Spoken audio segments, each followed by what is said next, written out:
Այսօր ամոթի օր է։ Ամոթի օր է ամեն օր, երբ մենք ունենք բանտարկյալներ։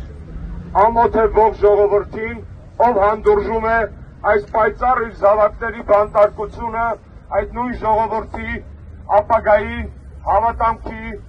եւ արժանապատվության համար։ Մենք այո, ամոթանք պետք է տանք նաեւ եվրոպական կառույցներին, բայց եկեք անկեղծ խոստովանենք, որ առաջին ամոթի կրողը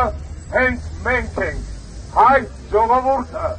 որն այսօր դեռևս չի հաջողել ոչ միայն փոխել այս խայտառակ իշխանություններին, այլ նաև բանտերից ազատել իր լավագույն զավակներին։ Սիրելի ներկաներ, ես խնդրում եմ մի պահ շրջենք նկարները դեպի քաղաք, դեպի Երևան, թող Երևանը տեսնի իր բանտերում նստած իր զավակների, Հայաստանի Հանրապետության քաղաքացիների նկարները, թող անցնող մեքենաները, տեսախցիկները, մարդիկ ֆիքսեն, որ իրենց ազատ կյանքը ժամանակավոր է, որ իրենց բարեկեցիկ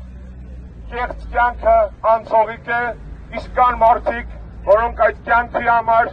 իրենց կյանքն են տալիս այսօր Նուբարաշենից մինչև կենտրոն, Գորիսի բանտից մինչև Արմավիրի բանտ։ Ամոթ Երևանին, ամոթ Գյումրիին, ամոթ Վանաձորին, ամոթ Էջմիածնին, ամոթ բոլոր գյուղերին եւ քաղաքներին մեր երկրի, որ մենք ունենք այսքան շատ քաղաքական բանտարկյալներ, որ մենք չենք կարողանում ապահովել իրենց ազատությունը։ Հիմա շրջվենք դեպի այս կառույցը, որը թաքնվել է իր ժողովրդից ճաղերի հետևում։ Այս կառույցում հիմա հյուրընկալվել է եվրոպական օմբուդսմենը, Եվրոպայի խորհրդի մարդու իրավունքների հանձնակատարը։ 25 տարի առաջ Հայաստանը անդամակցեց Եվրոպայի խորհրդին։ Այն ժամանակ շատերը չեք հիշի, երիտասարդ եք, մենք հույսեր ունեինք, որ եվրոպական ինտեգրման ճանապարհը որքանով էլ դժվար է լինելու անցնել, այնուհանդերձ մեր երկրին բերելու է ազատություն, արժանապատվություն, հավասարություն, բարեկեցություն։